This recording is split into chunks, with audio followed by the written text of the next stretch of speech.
AP cabinet పలు కీలక నిర్ణయాలు తీసుకుంది. సీఎం చంద్రబాబు అధ్యక్షతన జరిగిన సమావేశంలో ఏపీ మంత్రివర్గం 55కి పైగా అజెండా అంశాలపై చర్చించింది. స్థానిక సంస్థల్లో రూరల్ ప్రాంతాల్లో బీసీలకు 34%, అర్బన్ లో 33.1% రిజర్వేషన్లు కల్పించాలని నిర్ణయించింది. మేయర్లు, మున్సిపల్ చైర్మన్లు ఎన్నికలను ప్రత్యక్ష పద్ధతిలో నిర్వహించాలని నిర్ణయం తీసుకుంది. అలాగే కర్నూలులో అగస్త్య గ్రీన్ ఎనర్జీ ప్రాజెక్టుకు మంత్రివర్గం ఆమోదం తెలిపింది. విశాఖలో Akshat green tech solar cell module plant data సెంటర్ల ప్రతిపాదనలకు ఆమోదం ముద్ర వేసింది. తిరుపతి, సూర్యలంక, కేశరపల్లి, కాకినాడలో స్టార్ హోటళ్ల ఏర్పాటుకు కూడా గ్రీన్ సిగ్నల్ ఇచ్చింది.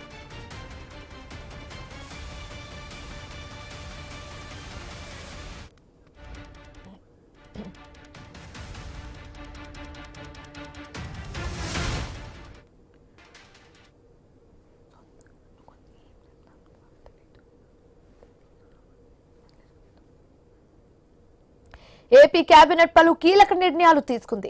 సీఎం చంద్రబాబు అధ్యక్షతన జరిగిన సమావేశంలో ఏపీ మంత్రివర్గం 55కి పైగా అజెండా అంశాలపై చర్చించింది.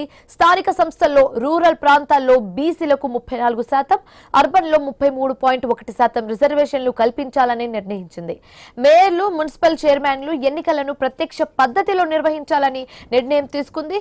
కర్నూలులో అగస్త్య గ్రీన్ ఎనర్జీ ప్రాజెక్టుకు మంత్రివర్గం ఆమోదం తెలిపింది. విశాఖలో Akshat green tech solar cell module plant data సెంటర్ల ప్రతిపాదనలకు ఆమోద ముద్ర కూడా వేసింది. తిరుపతి, సూర్యలంక, కేసరపల్లి, కాకినాడలో స్టార్ హోటళ్ల ఏర్పాటుకు గ్రీన్ సిగ్నల్ ఇచ్చింది.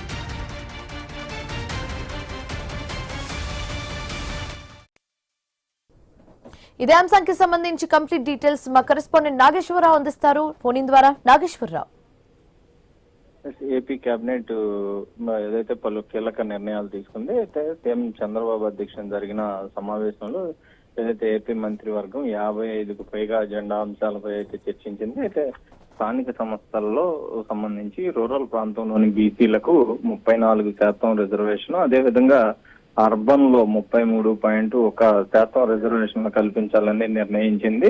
మొత్తంగా దీనికి సంబంధించి మేయర్లు, మున్సిపల్ చైర్మన్ల ఎన్నికలను ప్రత్యక్ష పద్ధతిలో నిర్వహించాలని కూడా నిర్ణయం తీసుకున్న పరిస్థితి ఉంది. అయితే ఏదైతే కర్నూలులో అగస్త్య గ్రీన్ ఎనర్జీ ప్రాజెక్టుకు మంత్రివర్గం ఆమోదం తెలిపింది. అదేవిధంగా విశాఖలో ఏదైతే Akshat green tech solar cell, అదేవిధంగా మాడ్యూల్ ప్లాంట్ డేటా సెంటర్ల ప్రతిపాదనకు కూడా ఏదైతే ఆ కేబినెట్ ఆమోద ముద్ర వేసింది.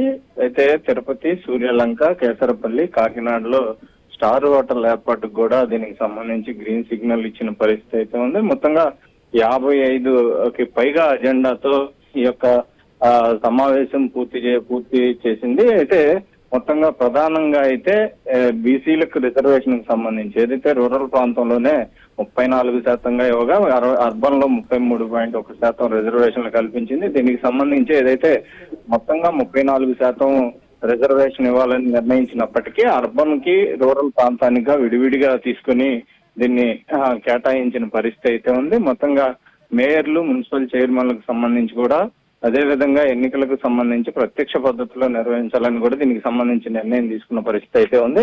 మొత్తంగా ఏపీ కేబినెట్ లో ఇంకా మరికొన్ని కీలక అంశాలు కూడా ప్రతిపాదించినట్లుగా తెలుస్తుంది. అదేవిధంగా ఏదైతే రేపు అసెంబ్లీలో కూడా అదేవిధంగా మండలిలో డిఎస్సికి సంబంధించి వారి మంత్రివర్గం కూడా ఏ విధంగా స్పందించాలనే అంశాలు కూడా పూర్తిగా స్పష్టంగా అయితే ముఖ్యమంత్రి చంద్రబాబు దిశానిర్దేశం చేసినట్లుగా కూడా తెలుస్తుంది. Right, thanks for the updates Nageswararao.